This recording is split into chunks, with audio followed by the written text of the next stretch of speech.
Hello मित्रांनो, स्वागत आहे तुमचं मराठी ॲस्पिरंटच्या यूट्यूब चॅनलवर। मित्रांनो, आजच्या व्हिडिओमध्ये आपण ज्या RRB NTPC जागा येत आहे त्या जागांबद्दल बोलत आहोत।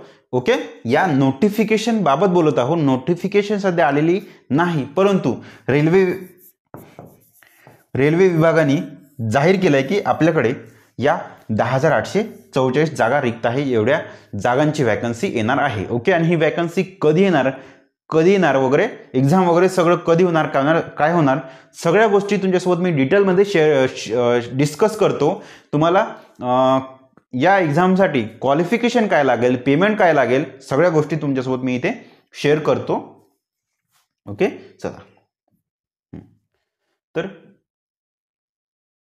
ही नोटीस आहे जी रेल्वे विभागाने, रेल्वे बोर्डनी जाहीर केली आहे। ओके, नोटीस एकदा बघून घ्या। काय काय तर वॅकन्सी इथे नमूद केलेली आहे। एवढ्या वॅकन्सी तुमच्या इथे निघणार आहे। कोणकोणत्या वॅकन्सी आहेत ते बघून घ्या। हां, याच्या आधी महत्त्वाचं माझी ओळख करून देतो। माझं नाव आहे मित्रांनो प्रवीण निकुरे। मी याआधी तलाठी, पोस्टमन, MTS या 3 एक्झाम क्रॅक केलेल्या आहे। सोबतच RRB NTPC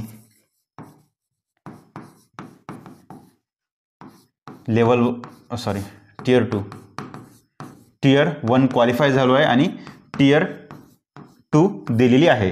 टियर 2 कोणकोणत्या पोस्टसाठी तर लेवल 2, 3 आणि 5। ठीक आहे, 2, 3 आणि 5, लेवल 2, 3, 5 या तीन टियर 2 मी याच्या आधी दिलेल्या आहे। ओके, ही पहिली एक्झाम मी क्रॅक केलेली आहे। आता डायरेक्ट मुद्द्याकडे वळतो। हां, कारण की ह्या गोष्टी का सांगितल्या की यानंतर याच भरतीवर माझ्या समोर व्हिडिओज येणार आहे। स्टडी प्लॅन, स्ट्रॅटेजी वगैरे सगळ्या गोष्टी तुम्हाला समोर व्हिडिओ तुम्हाला मिळणार। बुक लिस्ट वगैरे मी कोणकोणते बुक्स वापरून ही एक्झाम क्रॅक केली त्या पण गोष्टी मी इथे समोरच्या व्हिडिओमध्ये तुम्हाला प्रोव्हाइड करीन। कोणकोणत्या पोस्ट आहेत त्या सांगून देतो। अकाउंट्स क्लर्क कम टायपिस्ट, त्यानंतर commercial cum ticket clerk, junior clerk cum typist, trains clerk. Okay, ह्या कोणकोणत्या आहेत तर अंडर ग्रॅज्युएट लेवल। ठीक आहे, non technical popular category. Non technical म्हणजे काय तर NTPC। NTPCचा लॉंग फॉर्म काय तर हाच आहे, non technical popular category railway, आणि RRB म्हणजे रेल्वे रिक्रुटमेंट बोर्ड। ठीक आहे, रेल्वे रिक्रुटमेंट बोर्डची नॉन टेक्निकल पॉप्युलर कॅटेगरी म्हणजेच काय तर RRB NTPC। चला, तर ह्या आहे अंडर ग्रॅज्युएट लेवल आणि ग्रॅज्युएट लेवलच्या पोस्ट कोणत्या तर पाहून घ्या। आणि यांचं बघा, या सगळ्यांना सॅलरी किती राहते, स्टार्टिंग पेमेंट किती राहते, आणि सगळ्या गोष्टी तुम्हाला इथे मी सांगतो, मेन्शन करतो। ठीक आहे, पहा, अंडर ग्रॅज्युएटच्या या आहे आणि ग्रॅज्युएटच्या या वाल्या कोणकोणत्या, goods trains manager, station master, chief commercial cum ticket supervisor, junior account assistant cum typist, senior clerk cum typist. एकंदरीत पाहता ज्या बऱ्याचशा पोस्ट इथे बघा। आता पूर्ण प्रॉपरली ॲड यायची आहे। ॲड आल्यानंतर याच्यामध्ये आणखी पोस्ट वाढू शकते, काय वाढण्याची शक्यता जास्त राहील। आणि हां, ज्या इथे तुम्हाला अंडर ग्रॅज्युएटमध्ये ज्या ज्युनियर क्लर्क म्हणा की ज्युनियर अकाउंटंट असिस्टंट वगैरे अशा पोस्ट आहे ना, इकडे आल्यानंतर त्या सिनियरवाल्या होते। ठीक आहे, इथे बघा ज्युनियर क्लर्क कम टायपिस्ट आहे ना, इथं सिनियर क्लर्क कम टायपिस्ट। ठीक आहे, इत्यादी प्रकारच्या पोस्ट तुम्हाला इथे दिसेल। त्यानंतर आता बघा 12th लेवल कोणत्या आहे, लेवल आणि त्याची सॅलरी पहा। ओके, 12वी बेस कोणत्या एक्झाम आहे आणि त्याची सॅलरी पहा, आणि लेवल कोणता आहे ते पाहून घ्या। Junior clerk cum typist level 2 ची पोस्ट आहे, सॅलरी 38,000 आहे। Accounts clerk cum typist level 2 ची पोस्ट आहे आणि सॅलरी 38,000 आहे। ज्युनियर टाइम कीपर लेवल 2 ची पोस्ट आहे, 38,000 पेमेंट आहे। ट्रेन्स क्लर्क लेवल 2 ची पोस्ट आहे, 38,000 पेमेंट आहे, starting payment. Junior commercial clerk cum typist level 3 ची पोस्ट आहे आणि 45,000 तुमची सॅलरी आहे, स्टार्टिंग पेमेंट आहे। 12वी बेस एक्झाम आहे ही, आणि वय आहे तुमचं 18 ते 33। याच्या आधी 18 ते 30 होतं, 3 वर्ष वाढवले, कारण की या दरम्यान मधामध्ये कोरोना आला होता. कोरोना काळामध्ये तुम्हाला इथे 3 वर्षाचं बेनिफिट्स इथे दिलेलं आहे. ओके. नेक्स्ट, याच्या आधी 12वी बेस होते एक्झाम. आता ग्रॅज्युएट लेवल, ग्रॅज्युएशन कंप्लीट पाहिजे अशा पोस्ट बघा कोणकोणत्या आहेत. ट्रॅफिक असिस्टंट लेवल 4ची पोस्ट आहे आणि याला सॅलरी आहे 50,000. गुड्स गार्ड लेवल 5ची पोस्ट आहे 62,000 पेमेंट आहे. Senior commercial cum ticket clerk level 5ची पोस्ट आहे 62,000 payment. Senior clerk cum typist level 5 62K, 62,000 payment आहे. Junior account assistant cum typist senior timekeeper या पण लेवल 5च्या पोस्ट आहे आणि 62,000 पेमेंट आहे. सोबतच कमर्शियल अप्रेंटिस आणि SM किंवा स्टेशन मास्टर म्हणा लेवल 6ची पोस्ट आहे आणि 75,000 स्टार्टिंग पेमेंट आहे. वय आहे 18 ते 36 इयर. जनरल कॅटेगरीसाठी बोलतो बरं याला. 18 ते 36 वर्ष वय आहे आणि क्वालिफिकेशन आहे एनी बॅचलर डिग्री. तुम्हाला तुमची कोणत्याही मान्यताप्राप्त शाखेमधून, मान्यताप्राप्त विद्यापीठामधून तुम्हाला तुमची डिग्री कंप्लीट पाहिजे. ओके. चला, फॉर्म फीज बघून घ्या किती आहे. तर UR किंवा OBC किंवा UR OBC आणि EWS यांसाठी फी आहे 500 रुपये, ज्याच्यापैकी 400 रुपये तुमचे रिफंड होऊन जाईल. ठीक आहे, 400 रुपये तुमचे रिफंड होऊन जाईल. फीज 500 आहे. जेव्हा तुम्ही एक्झाम द्यायला जाल, एक्झामला अटेंडन्स लावल्यानंतर, प्रेझेंटी लावल्यानंतर तुमचे पैसे 400 रुपये तुम्हाला रिफंड होईल. 100 रुपये तुमची फी होऊन जाईल. ठीक आहे. SC ST साठी 250 रुपये फी आहे आणि पूर्णच्या पूर्ण 250 पण तुम्हाला इथे रिफंड होऊन जाईल. ठीक आहे. फिमेलसाठी 250 रुपये फी आहे आणि 250 पण तुमचे रिफंड होऊन जाईल. ठीक आहे. ओपन OBC आणि EWS यासाठी 500 फी आणि 400 रिफंड होईल. 100 रुपये तुमची फी म्हणून ठेवल्या जाईल. SC ST आणि फिमेल यासाठी पूर्णच्या पूर्ण पैसे तुमचे रिफंड होऊन जाईल. कधी? तुम्ही एक्झाम दिल्यानंतर, Tier 1 दिल्यानंतर, एक्झामला बसल्यानंतर. ओके. नोटिफिकेशन कधी पाहून घ्या. याच्या आधी हे पाहून घ्या कधी. तर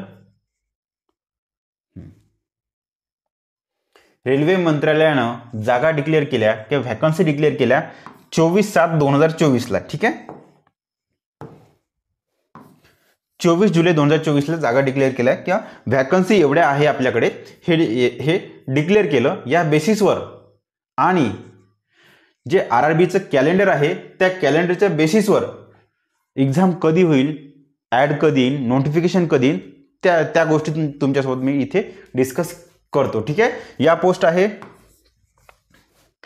ALP असिस्टंट लोको पायलट आणि टेक्निशियन. या ॲड जानेवारीमध्ये आणि एप्रिलमध्ये होत्या. ठीक आहे. आता बघा, जुलै सप्टेंबर या दरम्यान आपली NTPC या 2. ठीक आहे. तुम्हाला सांगितलं आता मी कोणकोणत्या लेवल 2, 3, 4, 5, 6 आता याच्या आधी ज्या पोस्ट मी तुम्हाला सांगितल्या ना लेवल 2, 3, 4, 5 च्या, त्याच पोस्टची ॲड तुमची आता ही जुलै ते सप्टेंबर, म्हणजे आता चालू आहे जुलै एंडिंग, लास्ट वीक. ठीक आहे. जुलै एंडिंग चालू आहे. ठीक आहे. जुलै एंडिंग चालू आहे म्हणजे रेल्वे मंत्रालयाने जाहीर केलं आमच्याकडे एवढ्या पोस्ट आहे, एवढ्या जागा येणार आहे. ठीक आहे. इथपर्यंत गोष्ट जाहीर केली कधी? जुलै एंडिंग. आणि ॲड कधी येणार? जुलै सप्टेंबर. याचा अर्थ आपण एक अनुमान लावू शकतो की तुमची ॲड कधी येईल.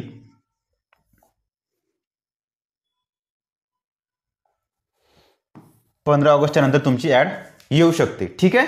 लास्ट डेट कधी? तर सप्टेंबरमध्ये, 1 महिन्यानंतर, जवळपास 1 महिना 20-30 एखादी महिना तुम्हाला फॉर्म भरायला भेटेल. ओके. नोटिफिकेशन येऊ शकते ऑगस्ट महिन्याच्या फर्स्ट वीकमध्ये.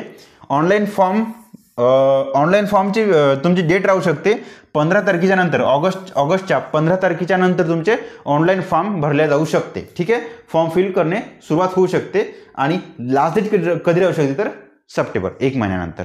ओके. इत्यादी महत्त्वाच्या गोष्टी होत्या. पुन्हा एकदा रेल्वे रिक्रुटमेंट बोर्डचं कॅलेंडर पाहून घ्या. या एक्झाम या दरम्यान होईल. ठीक आहे. बघा, ही पण पोस्ट यायची आहे. ज्युनियर इंजिनियर्स आणि पॅरामेडिकल या पण जागा या पण नोटिफिकेशन यायच्या आहेत, ज्या की सप्टेंबरपर्यंत येऊन जाईल. ठीक आहे ना. आणि आपली ॲड पण तुमची मित्रांनो कधी येईल वगैरे सांगून दिलेली आहे. ओके. यानंतर मित्रांनो RRB NTPC आपण सिलेबस आणि पेपर पॅटर्न पाहून घेऊ. CBT 1 आणि CBT 2. CBT 1 आणि CBT 2. CBT म्हणजे काय तर computer based test, Tier 1 Tier 2 म्हणू शकता की CBT 1 आणि CBT 2 म्हणू शकता. याला तुम्ही याचा सिलेबस पाहून घ्या आणि पेपर पॅटर्न कसा आहे ते सगळ्या गोष्टी आपण इथे पाहू. CBT 1 मध्ये तुमचे 3 सब्जेक्ट असणार. मॅथमॅटिक्स, जनरल इंटेलिजन्स आणि त्याला काय म्हणतात जीके किंवा जीके. ठीक आहे. गणित, बुद्धिमत्ता आणि जीके फक्त 3च सब्जेक्ट असणार आहे. इंग्लिश नसणार आहे. ठीक आहे. रिझनिंग, मॅथ आणि रिझनिंगसाठी 30 प्रश्न असणार आहे आणि जीके साठी 40 प्रश्न असणार आहे. ठीक आहे. त्याचे मार्क सेमच, 1 मार्क 1 प्रश्न 1 मार्क, 1 प्रश्न 1 मार्क. म्हणजे बुद्धिमत्तेसाठी आणि मॅथसाठी 30 प्रश्न 30 मार्क, 30 प्रश्न 30 मार्क. ओके. जीके साठी 40 प्रश्न आणि 40 मार्क. म्हणजेच काय तर 100 प्रश्न आणि 100 मार्क असणार आहे आणि तुम्हाला टाइम भेटणार 90 मिनिटं किंवा 1.5 तास. ओके. हे झालं CBT 1चं. CBT 2 साठी सेक्शन्स कोणते आहेत ते पाहून घ्या.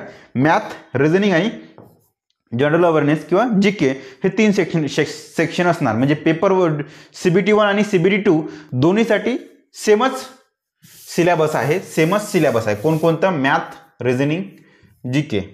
मॅथ, रिझनिंग आणि जीके. ठीक आहे. जमलं. आता CBT 2 मध्ये किती प्रश्न येईल ते सांगतो. मॅथ आणि रिझनिंगसाठी 35 प्रश्न आहे आणि 35 मार्कासाठी 35 प्रश्न 35 मार्क, 35 प्रश्न 35 मार्क. फक्त जीके साठी इथे 50 प्रश्न आणि 50 मार्क असणार आहे. असे एकूण 120 प्रश्न CBT 2 मध्ये असणार आणि मार्क पण 120 असणार. ठीक आहे. आणि पेपरला टाइम असणार 90 मिनिटं. इत्यादी गोष्टी क्लिअर आहे तुमच्या. इथे तुमचा सिलेबस आणि पेपर पॅटर्न हा मुद्दा संपलेला आहे. आशा करतो मित्रांनो तुम्हाला व्हिडिओ आवडला असेल. व्हिडिओ जर आवडला असेल तर एक छोटंसं लाईक करा आणि व्हिडिओला शेअर करा. ओके. थँक्यू.